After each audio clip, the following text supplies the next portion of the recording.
Avant de plonger dans cette histoire incroyable, pensez à vous abonner à la chaîne et à activer la cloche. Ici, chaque récit a quelque chose à dire, et vous ne voudrez pas en manquer un seul. C'était un après-midi ensoleillé, parfait pour une sortie au parc. Les oiseaux chantaient, les enfants couraient partout et les familles installaient des couvertures pour pique-niquer. Marcus, un jeune homme noir de 28 ans, venait juste de finir son service à la sécurité d'un centre commercial et avait décidé de se détendre près du lac. Soudain, un cri aigu déchira l'air. Tout le monde se retourna. Un bébé, à peine âgé de quelques mois, flottait à moitié immergé dans l'eau, les bras battant désespérément. La panique s'installa immédiatement. Les parents, horrifiés, se précipitèrent mais étaient trop lents. Sans hésiter, Marcus se jeta dans le lac, malgré le courant fort et la panique ambiante. Il atteignit le bébé en quelques secondes, le saisit et le ramena sur la berge. Les passants applaudirent, certains pleuraient, d'autres filmaient la scène. Le bébé toussait, pleurait, mais il était vivant. On aurait cru que ce geste héroïque serait célébré. Pourtant, à peine Marcus avait-il séché ses vêtements qu'il reçut un appel de son employeur. Son visage, encore trempé et bouleversé par l'adrénaline, se durcit en entendant la nouvelle, il était licencié sur le champ. La raison ? Officiellement, manquement aux règles de sécurité et absence non autorisée. Mais Marcus savait que ce n'était pas la vraie raison. Certains regards hostiles et commentaires insinuant qu'il avait pris des libertés à cause de sa couleur de peau laissaient deviner une autre vérité. Le héros d'aujourd'hui devenait l'injustement puni. Mais ce que personne ne savait encore, c'est que cette injustice allait déclencher une série d'événements que personne n'aurait pu prévoir. À peine avait-il quitté son travail, que Marcus sentit le poids de l'injustice. Il était trempé, fatigué, et pourtant son esprit ne cessait de tourner. Pourquoi avoir été puni pour avoir sauvé une vie ? Pourquoi ce geste héroïque se transformait-il en punition ? Il rentra chez lui, le cœur lourd. Son téléphone vibra sans cesse, messages de soutien, mais aussi des appels insistants de journalistes qui avaient entendu parler de l'incident. La vidéo de son sauvetage, filmée par un passant, commençait déjà à circuler sur les réseaux sociaux. Les images étaient claires, un homme courageux risquant sa vie pour sauver un bébé qui survivait grâce à lui. Mais plus la vidéo circulait, plus les réactions étaient divisées. Certains louaient Marcus comme un héros, d'autres critiquaient son employeur, et quelques voix dissonantes se demandaient s'il avait respecté les règles, ou s'il avait aggravé la situation. Marcus, choqué par ces réactions, commença à ressentir un mélange d'orgueil et de colère. Il avait sauvé un bébé, et pourtant, on l'accusait presque d'avoir fait une erreur.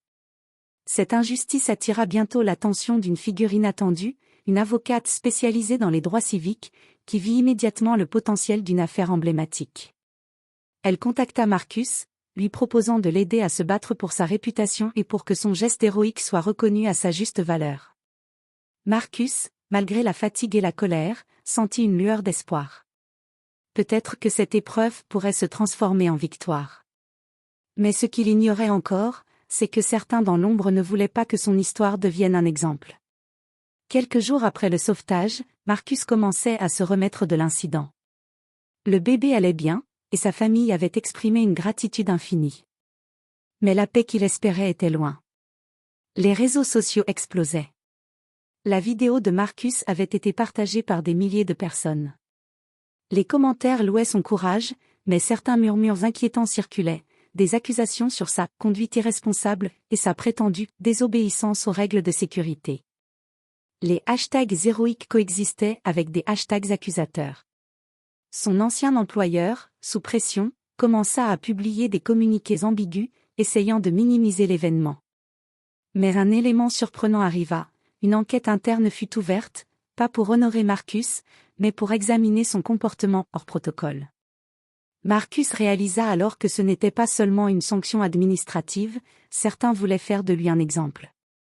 C'est à ce moment qu'il reçut un message inattendu, la mère du bébé voulait le rencontrer en personne. Marcus se rendit au domicile de la famille, où il fut accueilli avec chaleur et reconnaissance.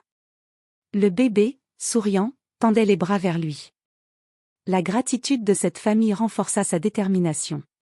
Il ne se laisserait pas écraser par l'injustice.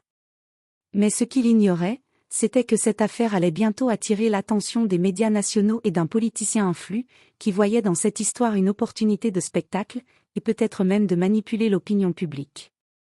Marcus était sur le point de se retrouver au centre d'une tempête qu'il n'avait jamais imaginée. Le héros sauve un bébé, mais le monde n'est pas toujours prêt à célébrer les héros. Parfois, il préfère les écraser.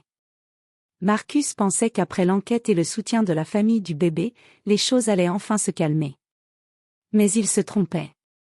Le lendemain, il reçut un appel de son ancien employeur, mais cette fois, le ton n'était plus seulement froid, il était menaçant. On lui demandait de signer un document reconnaissant sa faute professionnelle, sous peine de poursuite judiciaire pour violation des règles internes. Refus catégorique. Marcus savait qu'il avait agi pour sauver une vie. Mais le véritable choc arriva quelques heures plus tard, les médias commencèrent à publier des articles insinuant qu'il avait mis le bébé en danger. Les titres étaient trompeurs, manipulant la vérité pour transformer le héros en coupable. C'est alors qu'une surprise inattendue survint, la famille du bébé décida de parler publiquement. La mère, émue aux larmes, raconta dans une interview. « Si Marcus n'avait pas été là, mon enfant serait mort. Il a risqué sa vie pour sauver la mienne et celle de mon bébé. » L'opinion publique changea instantanément. Les réseaux sociaux explosèrent de soutien. Des hashtags comme #HéroMarcus et #JusticePourMarcus devinrent viraux. Même certains politiciens qui avaient initialement critiqué son geste furent contraints de reconnaître son courage. Mais le vrai retournement survint lorsque l'avocate spécialisée dans les droits civiques, qui suivait l'affaire depuis le début, révéla que la sanction de Marcus était en réalité motivée par des préjugés raciaux au sein de l'entreprise. Elle prépara une action en justice qui allait non seulement annuler son licenciement, mais aussi mettre en lumière les injustices systémiques que Marcus avait subies. Le héros sauvant un bébé n'était plus seulement une histoire individuelle, c'était devenu un symbole de courage, de justice et de résilience, rappelant au monde que parfois, faire ce qui est juste peut coûter cher, mais que la vérité finit toujours par éclater. Quelques semaines après l'affaire, Marcus était enfin reconnu pour ce qu'il était, un héros. Son licenciement avait été annulé, et l'entreprise avait été obligée de publier un communiqué d'excuses publiques. Les médias louaient son courage, et les réseaux sociaux regorgeaient de messages de soutien.